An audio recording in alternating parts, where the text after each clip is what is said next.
babban abin da zan fara yi shine sai ce hamdan kasiran da ibn mubarak alhamdulillah godiya ubangiji ta'ala wanda shi yake bada wannan promotion kuma yau gashi yau ta tabbata yau talata 11 ga watan afrilu da wannan shekara ta 2024 mun taru a nan babban daki na police officers base inda aka sa mana wannan sabon mukami.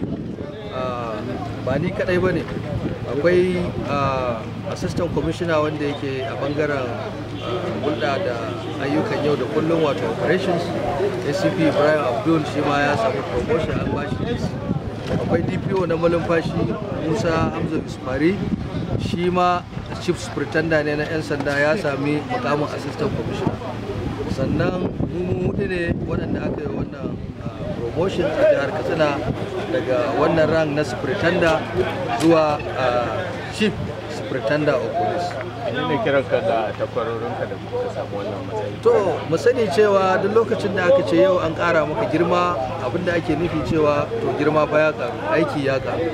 Saboda haka ina kira ga dukkan mu baki ɗaya waɗanda muka samu wannan ci gaba, mu sani cewa akwai wasu da yawa waɗanda ba a ba su. An duba ƙwarewa, an duba hazikanci, an duba abubuwa da yawa da daɗewa.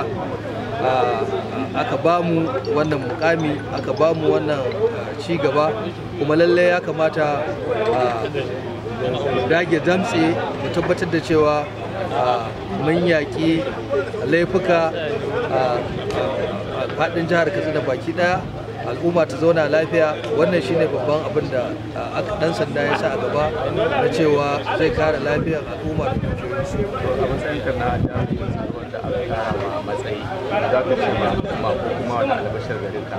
To fatanmu kuma albishir shine na farko dai irin ɗimbin saƙonni da kirayen waya da na ta samu akan wannan promotion da na samu, ba abin da zan yi wa al'umma sai dai in ce na gode, Allah ya saka muku da alheri.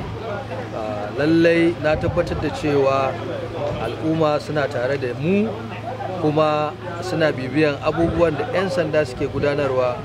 Wannan shine yasa a lokaci ɗaya da aka saka wannan labari na mukami, sai da awa ɗaya sama da mutum 1,500 suka likin, wasu suka comment a hannayenmu waɗanda yake na social media kamar Facebook da su Instagram da su Twitter da WhatsApp.